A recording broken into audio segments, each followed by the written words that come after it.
But I'll say this, the goal of this office is to achieve justice for DaCara Thompson and for her family.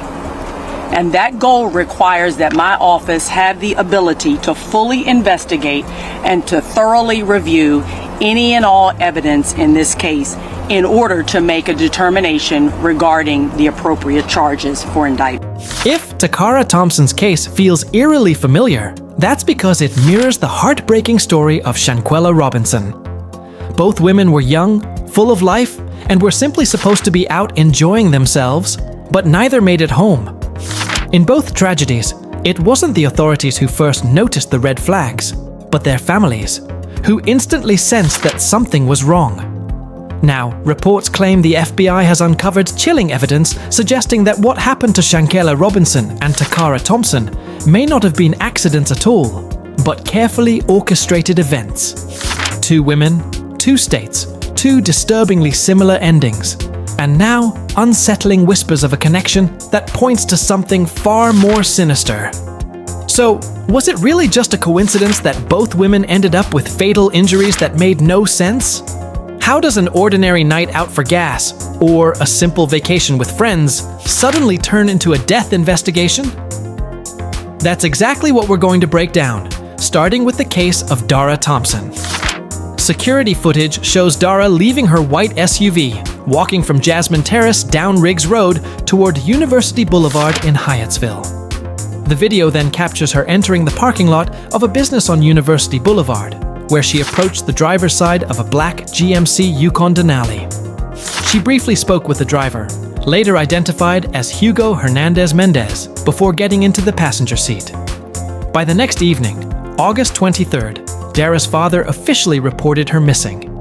He explained that the last time he saw her was the night before, August 22nd, when she left to get gas and promised to be right back, but never returned. Her family quickly grew alarmed. Her dad even tried calling her moments after she left, but she didn't answer. On August 24th, their worry turned into action when her siblings used the Find My Phone app to locate her. Dara, the youngest of 5, always shared her location with family. But when they checked, her phone was already switched off.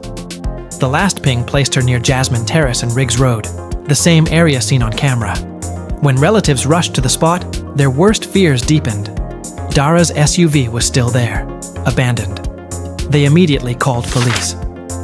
Days later, on August 31st around 4:50 p.m., Maryland State Police responded to Route 50 in Annapolis for a disabled vehicle on the South River Bridge. That's when troopers spotted a body on the riverbank, roughly 30 feet below. On September 3rd, detectives confirmed the family's worst nightmare. Dara had been identified through tattoos and jewelry.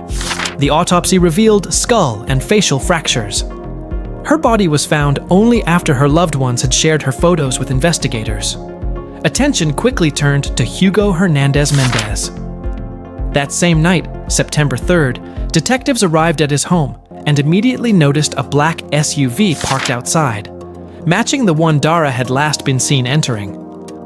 By the early hours of September 4th, they secured a warrant, but before it could be served, officers spotted a man slipping into the driver's seat of the very SUV. When questioned, Hugo claimed he had been at Galaxy nightclub, right across from where Dara was last seen, in the early morning of August 23rd. He said he was supposed to meet his ex-girlfriend, but the plan fell through. Pressed for answers, Hugo denied knowing anything about Dara's disappearance, then asked for a lawyer. But inside his home, police uncovered disturbing evidence. What they believed was Dara's blood, a missing French manicured fingernail, strands of hair, a wig, lingerie, and multiple pairs of women's underwear. Hugo Hernandez Mendez was arrested and charged with first and second-degree murder in the brutal death of 19-year-old Dara Thompson. ICE later issued a detainer, describing him as a criminal illegal alien, and authorities believe Hugo killed Dara in his bedroom on August 23rd before dumping her body off the South River Bridge. The case is ongoing, but Dara's family and supporters hope it won't drag on like the tragic case of Shanquella Robinson. For those who remember, Shanquella was found dead on October 29, 2022, in San Jose del Cabo, Mexico, where she had traveled with 6 acquaintances. A viral video later surfaced showing Shanquella being beaten while naked in a hotel room as others watched and recorded. Her so-called friends later dressed her in shorts and a t-shirt, placing her near the bathroom to stage it as if she had simply fallen. When a doctor arrived, the group insisted she was just suffering from alcohol overconsumption, refusing to let her be taken to a hospital. Hours later, Shanquella suffered a seizure, went into cardiac arrest, and never regained a pulse. The contradictions were immediate. Each friend gave Shanquella's parents a different version of events. Some said they found her unconscious on the floor, others in bed, another in a chair. They first claimed alcohol poisoning, but the Mexican autopsy told a different story. Shanquella had died from a severe spinal cord injury and neck dislocation. No mention of alcohol. Her family has since filed a lawsuit against the so-called Cabo Six, demanding answers and accountability, not just from those friends, but also from federal authorities they believe mishandled and even covered up the investigation. 2 young women. 2 chillingly similar stories. And one haunting question. Were these really coincidences? Or is something much darker connecting them? At the time, the Robinson family's attorney explained that the lawsuit wasn't only about getting justice for Shanquella, it was about demanding accountability from those entrusted to investigate, protect, and act in the best interests of U.S. citizens abroad. She emphasized that the devastating circumstances of Shanquella's death, combined with the alleged mishandling by federal authorities, only deepened the family's pain. They deserved both transparency and justice. The lawsuit also stated that Shanquella's mother, Salamondra Robinson, suffered damages exceeding $25,000 due to her daughter's wrongful death.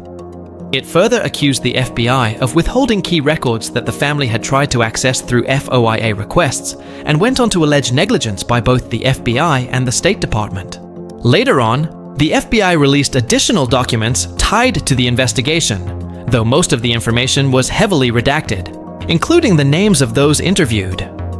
Even with the blacked out details, the files revealed that Shanquella's body showed clear signs of severe trauma, including bruises and injuries suggesting she had been stomped on. Investigators also raised suspicions that hidden cameras may have been placed inside the Airbnb where Shanquella and her friends were staying, cameras that could hold crucial evidence of what really happened in the final moments leading up to her death. There have been some new developments in the case of Amani Green, formerly known as DeJane Jackson, who has now filed an amended response to the lawsuit against them in federal court. In that filing, they argued the entire case should be dismissed, claiming Shanquella's own behavior led to the incident and insisting it was nothing more than self-defense. Wild, right? But even as Shanquella's family continues pushing for justice, the parallels between her case and Dara Thompson's are hard to ignore. Dara was found with skull and facial fractures. Shanquella's autopsy revealed a broken neck and spinal cord injury. Both sets of injuries tell a much darker story than what people were originally told. And then, look at the excuses. In Dara's case, Hugo claimed he was just out at a nightclub the night she vanished. In Mexico, Shanquella's so-called friends spun excuse after excuse. In both cases, the people closest to the victims seemed to be hiding the truth. One thing is undeniable. Both tragedies sparked outrage. The pattern is clear: young women gone too soon, conflicting stories, unanswered questions, and families who refuse to back down until they get justice.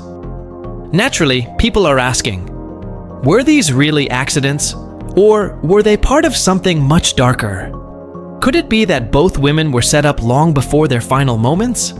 Why do the stories from those who should have protected them never line up? And if the FBI is hinting at a bigger connection, are we only scratching the surface of a calculated plan? Scary times, y'all, but I want to hear from you. What do you think about the links people are drawing between these two cases? Drop your thoughts in the comments below.